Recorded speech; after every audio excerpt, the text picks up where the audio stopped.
Now it's up to us to decide whether the United States is still a nation where no one is above the law, or whether America is allowed to become a land run by those who act more like kings or queens, as if the law doesn't apply to them.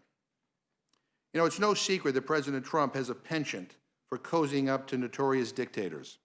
He's complimented Vladimir Putin, congratulated Rodrigo Duterte, lauded President Erdogan, fell in love with Kim Jong-un. I can go on and on and on. And maybe the president is jealous that they can do whatever they want. These dictators are the antithesis of what America stands for. And every day we let President Trump act like the law doesn't apply to him, we move a little closer to them. Unfortunately, this entire process was tarnished further by the speed with which my Democratic colleagues on the Judiciary and Intelligence Committees have rushed to deliver their predetermined judgment.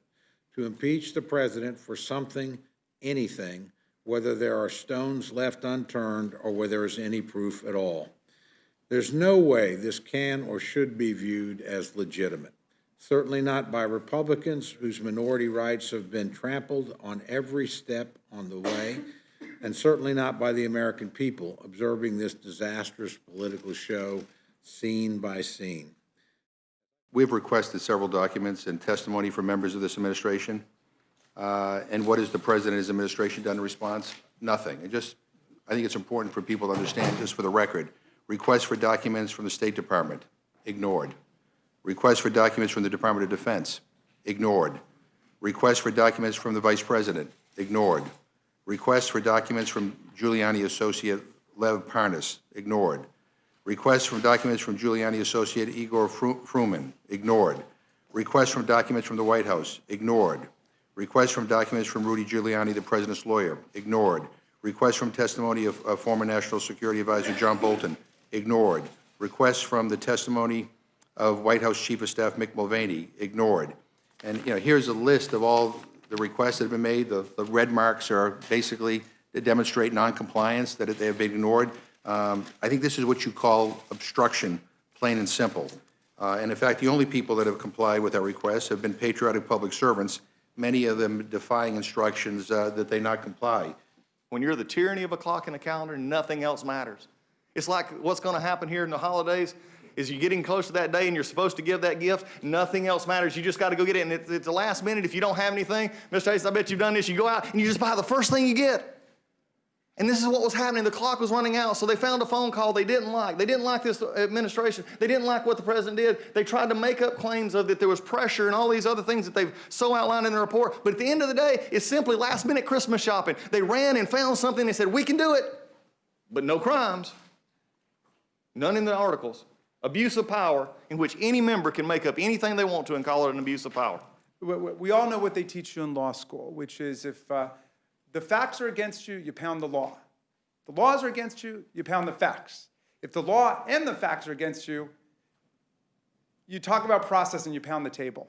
And I'm afraid I've seen a little bit of that in the performance of our colleagues here, and I don't blame them because they're dealing with the hand that they were dealt.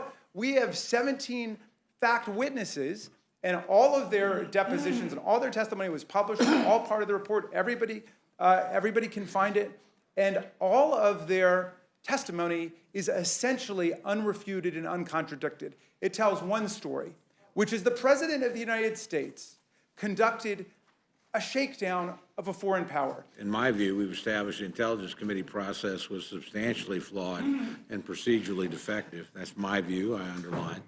The Judiciary Committee failed to create an evidentiary record sufficient to justify moving forward on articles, but you basically relied on the Intelligence Committee, again, where the president was unrepresented. That violated rules of the House, in my view, and the entire circus has been politically motivated from the very beginning.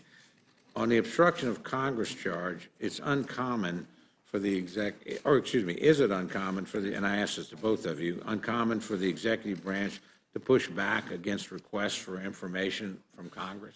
Well, no, it is not uncommon for the executive branch to push back on the production of this or that document or the timing of a particular visit.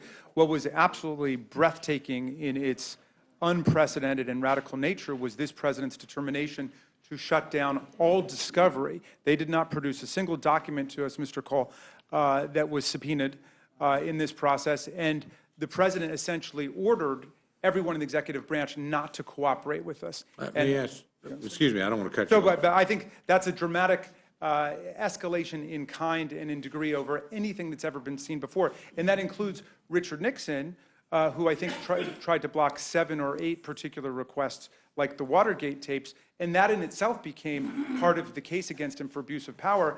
But, you know, President Trump makes Richard Nixon look like a little leaguer when it comes to obstruction.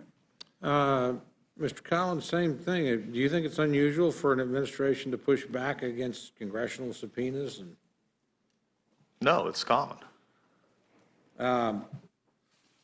if it's pretty common, do you believe it's a high crime or misdemeanor to assert privileges in response to congressional requests for subpoenas?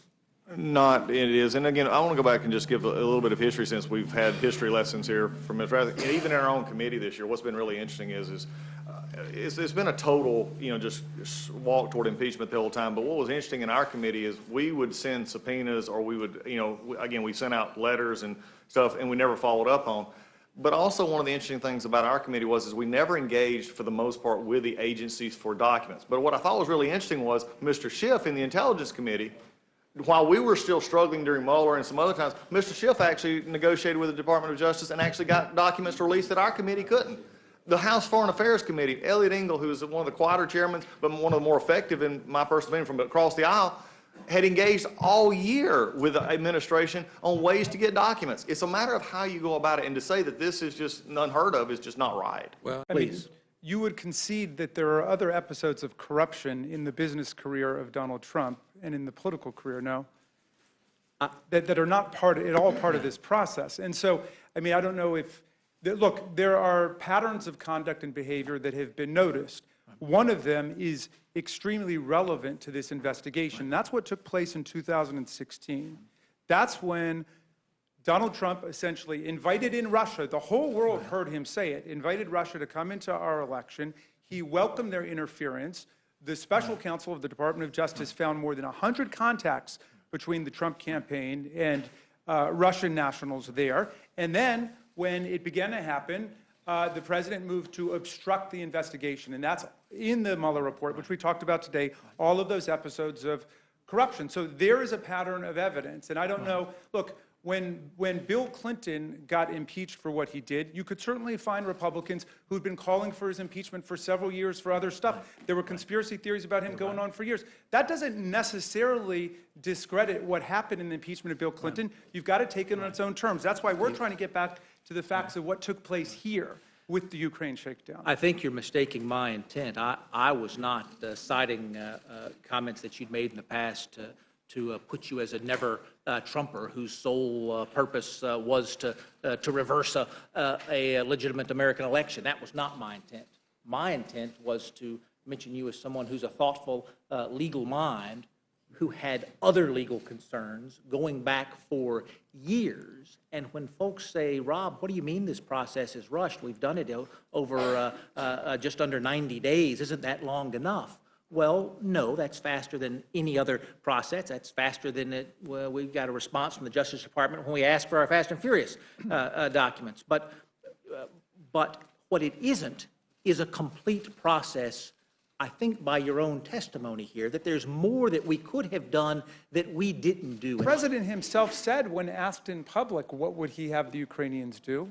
He basically said the same thing, just like his chief of staff admitted it. This stuff is happening in plain sight. Let's stop playing pretend. We've got a very heavy decision to make about what to do with the president who enlists and recruits foreign governments to get involved in our elections. Is that what democracy is going to be like for the rest of the 21st century? Is that what it's going to be like for our children and our grandchildren and our great-grandchildren? We've got to decide that. Dr. Fiona Hill, in her testimony, said, Russia can't beat us militarily. Russia can't beat us economically, but they've got a strategy that involves the internet and intervention in elections around the world. She said she thinks of Russia as the world's largest super PAC, right? And are we going to be allowing the President of the United States to be working with Vladimir Putin's super PAC for the tyrants and the despots and the people who are trying to interfere with the growth and the spread of democracy around the world? I hope not. I'm just trying to find out what, if anything, you would consider impeachable, because we haven't seen that yet. I mean, you won't even concede what was precedent from the Nixon situation, and here we have a situation. I'm asking, if the facts were to show that the president withheld foreign aid to another country in order to get a personal political favor, not for matters of national security, would that be impeachable? And you don't seem able to answer that question. I seem very capable of answering, but I'm just not going to follow your path on where you wanted me to lead, because at the same point in time, I've got to do, you and I both have to vote on words on paper. And words on paper tomorrow is this case. It's not the hypothetical event, because I don't believe you've made this case. And that's why I'm pushing back on it. And we'll continue very politely to push back on this. I'm just not going to go down this road because you've not made your case. Now, you can convince yourself and others that you can. With all due respect, Mr. But Collins, that's my minority the report, House and I'll is leave not it. the finder of fact. The trial is for the Senate. Right here, we're talking about whether there's enough evidence to make out the case. And I disagree. I believe that there is. And I disagree there's not.